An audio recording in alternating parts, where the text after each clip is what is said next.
होणार होता. जेव्हा शिवराय त्यांच्या सिंहासनाकडे चालत जात असतील तेव्हा त्याच्या मनात नक्कीच त्याच्या 20 ते 22 वर्षाचा जो काही प्रवास होता तो एकदा धावलाच असणार. त्यांना नक्कीच आठवलं असणार की जेव्हा कोंढाण्याची मोहीम तानाजी घेणार ठरलं होतं आणि महाराजांच्या लक्षात आलं की तानाजीच्या मुलाचं अर्थातच रायबाचं लग्न होणार आहे, तेव्हा महाराज तानाजीला म्हणाले की तान्या, तू तुझ्या मुलाच्या लग्नाकडे लक्ष केंद्रित कर, कोंढाण्याच्या मोहिमेवरती आम्ही स्वतः जाऊ. तेव्हा तानाजी मालुसरे महाराजांना म्हणाले की आधी लगीन कोंढाण्याचं मग माझ्या रायबाचं.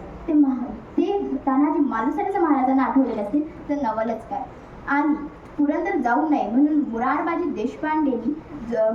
देशपांडेंनी मोजक्या मावळ्यांना घेऊन पठाणाच्या सेनेवरती हमला केला आणि जवळपास 600 पठाणांना त्यांनी फरशा उडवला. की मुरारबाजी देशपांडे महाराजांना आठवले नसतील तर नवलच काय.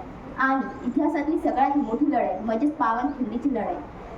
पन्हाळगडावरती महाराज ज्या पन्हाळगडावरती होते त्या पन्हाळगडावरती सिद्धी जोहरनी वेढा घातला होता. महाराजांना तो वेढा तोडून विशाळगडापर्यंत जायचं होतं. पन्हाळगड ते विशाळगडाचं अंतर जवळपास 65 किलोमीटर होतं. रात्रीच्या 9 ते 10च्या सुमारास महाराज पन्हाळगडावरून निघून विशाळगडाच्या दिशेने वळू लागले. रस्ता सरळ नव्हता. अगदी त्या दगडातून दऱ्याखोऱ्यातून काट्याकुट्यातून दगडधोट्यातून जायचं होतं. आणि तरीसुद्धा महाराज 600 मावळ्यांसोबत ज्यांना त्या जागेची बऱ्यापैकी माहिती आहे असे जेधे आणि बांधल आणि बाजीप्रभूंसाठी सेनानीसोबत निघाले. घोड्यांचा वापर करता येत नाही कारण घोडे आवाज करतात. आता हे 65 किलोमीटरचं अंतर महाराजांना पायी पार पडायचं होतं. हे काम सोपं नव्हतं. तरीसुद्धा अर्ध्या कालानंतर जवळपास पावनखिंडीच्या जवळ महाराजांच्या कानावरती आलं की महाराजांच्या हेरांमार्फत महाराजांना कळालं की सिद्धी जोहरचा अजून एक सरदार सिद्धी मसूद तिथे 5,000चं सैन्य घेऊन येतोय. आता त्याच्यात 2,500ची घोडदळ आणि 2,500ची पायदळ होती. आणि त्यावेळेस बाजीप्रभूंनी मोठा धाडसी निर्णय घेतला आणि महाराजांना म्हणाले, महाराज तुम्ही 300 मावळ्यांना घेऊन पुढे निघा, आम्ही इथे या सिद्धी मसूदच्या 5,000च्या सैन्यासोबत लढू. महाराजांना ही कल्पना एवढी काही आवडली नव्हती. तरीसुद्धा महाराजांनी सर्वांच्या विनवण्याला शरण येऊन महाराज विशाळगडाकडे 300 मावळ्यांना घेऊन पुढे निघतात. आता हे 300 मावळे बाजीप्रभू आणि 300 मावळे ते खिंडीच्या तोंडाशी उभे राहतात. त्या खिंडीच्या तोंडाशी 100 मावळ्यांची तुकडी उभी राहते. 5,000च्या सोबत 300 मावळ्यांनी लढणं हे काम सोपं नव्हतं. आणि त्यात ते 5,000चं सैन्य ताजा जमाती होतं. ते थकलेले नव्हते. हे 300 मावळे थकलेले होते. आणि अशा अवस्थेत त्या 5,000च्या सैन्यासोबत लढणं म्हणजे अख्खा समुद्र अंगावरती घेण्यासारखं होतं. तरीसुद्धा बाजीप्रभू त्यांच्यासोबत लढत राहिले. आणि आता यानंतर आपण बाजीप्रभूंच्या गनिमी काव्यावरती येतो. आता बाजीप्रभूंची स्ट्रॅटेजी काय असणार तर खिंडीच्या तोंडाशी 100 लोकांची तुकडी उभी होती. जरी ते 5,000 असले तरी त्यांना हमला करताना 1,000 करूनच यावं लागलं कारण तेवढी जागा तिथे नव्हती. आणि युद्धाची नीतीही तशी नसते. म्हणून पहिले 1,000 येतील म्हणजे 100पैकी एका मावळ्याला 10 जणांशी लढणार आहे. आणि जर तो लढता खाली कोसळला तर बाजूच्यांवरती 20 जणांची जबाबदारी येणार होती. आणि 20 जणांसोबत एक मावळा लढूच शकत नाही.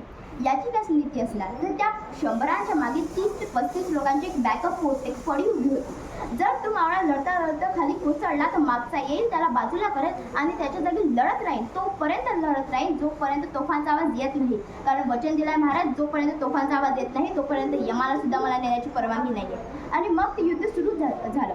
आता अंदाज असा होता की 9 वाजता सुरू झालेलं युद्ध महाराजांना विशाळगडापर्यंत पोहोचण्यासाठी 1 प्रहर म्हणजे 3 तास लागणार होते. पण महाराजांना विशाळगडावरती पोहोचण्यासाठी त्याच्याहून जास्त तास लागतात. कारण त्याचं कारण हे होतं की विशाळगडावर आधीच एक वेढा पडलेला होता. जसवंतराव दळवे आणि सूर्यराव नावाच्या सरदारांनी तिथे आधीच एक वेढा दिलेला होता. आता महाराज आणि त्यांच्यासोबतचे 300 मावळे ते अजून 13 किलोमीटर चढून गेलेले आहे म्हणजे ते अजून थकलेले आहे. आता तो वेढा पोळायला किती वेळ लागतोय माहीत नाही. पण जोपर्यंत वेढा पोळत नाही तोफांचा आवाज येत नाही तोपर्यंत त्या 100 लोकांना लढणं आहे. आता ते 5,000 आहेत त्यांच्या जागी 1,000 दमले तर दुसरे 1,000 येतील. ते दमले तर तिसरे 1,000 येतील. पण या 100 लोकांना पर्याय नाही आहे. त्यांना लढत राहायचं आहे. आणि अशा स्थितीत जर त्या 100ला ओव्हरटेक करून जर एखादा गनिम अंदर घुसला तर का स्ट्रॅटेजी असणार तर त्या 100 लोकांच्या फळीच्या मागे खिंडीच्या अंदर 5-5 लोकांच्या तुकड्या उभ्या आहेत. त्यांना यांना ओलांडून जावं लागणार. आणि त्यांना सपोर्ट करण्यासाठी 2 बाजूनी 2 कड्यांना 2 तुकड्या उभ्या आहेत जे वरतून भाले दगड धोंडे सतत फेकत आहेत.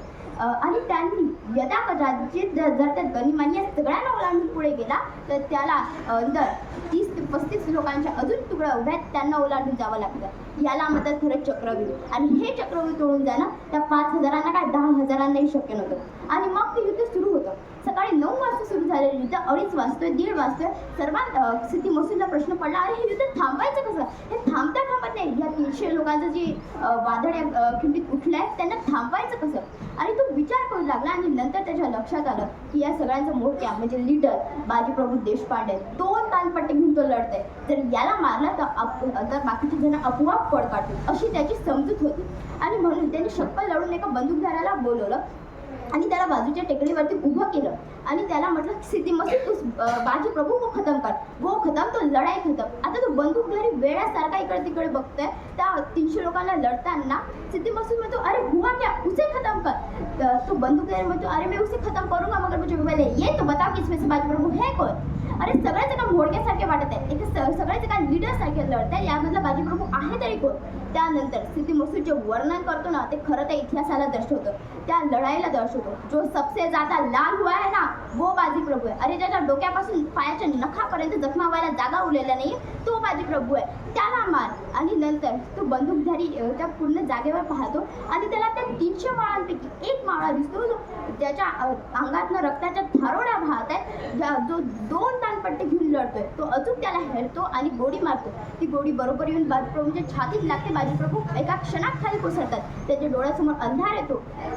पण दुसऱ्या क्षणाला बाजीप्रभूंना आठवतं की आपले राज अजून गडावरती पोहोचलेले नाही आहे, अजून तोफांचा आवाज आलेला नाही आहे. बाजीप्रभू पुन्हा उठतात, पुन्हा लढायला लागतात. 1-2 तास नाही तर तब्बल 3 ते 4 तास बाजीप्रभू लढत राहतात जोपर्यंत तोफांचा आवाज येत नाही. आणि शेवटी तोफांचा आवाज येतो. बाजीप्रभूंना कळतं की माझे राजे आता गडावर पोहोचले, म्हणजे माझं आयुष्य आता कृतज्ञ झालंय. बाजूला इतक्यावर जो मृत्यू उभा होता त्याला ते म्हणतात, जा रे बाबा आता घेऊन जा.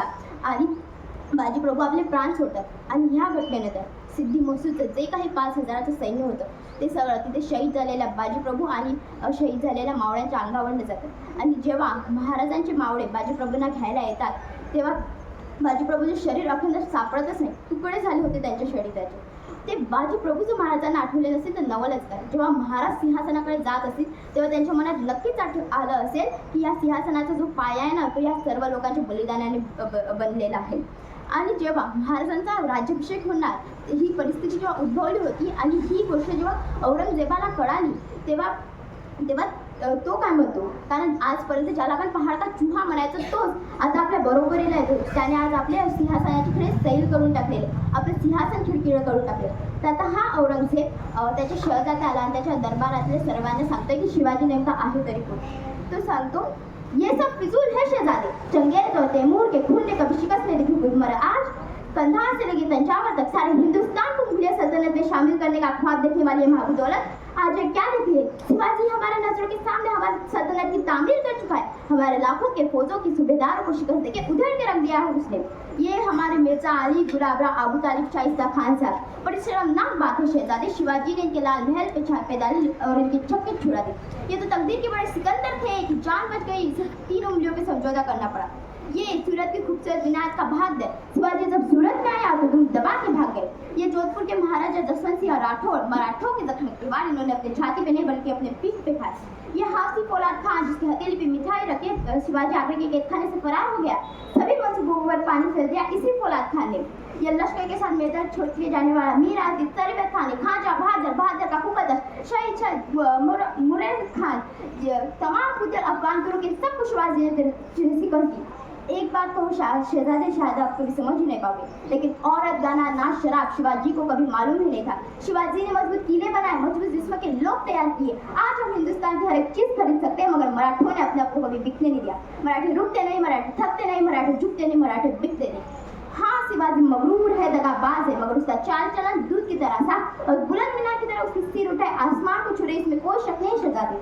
हम खुश नसीब बड़े कि हमें दुश्मन भी मिला वो भी शिवा जैसा.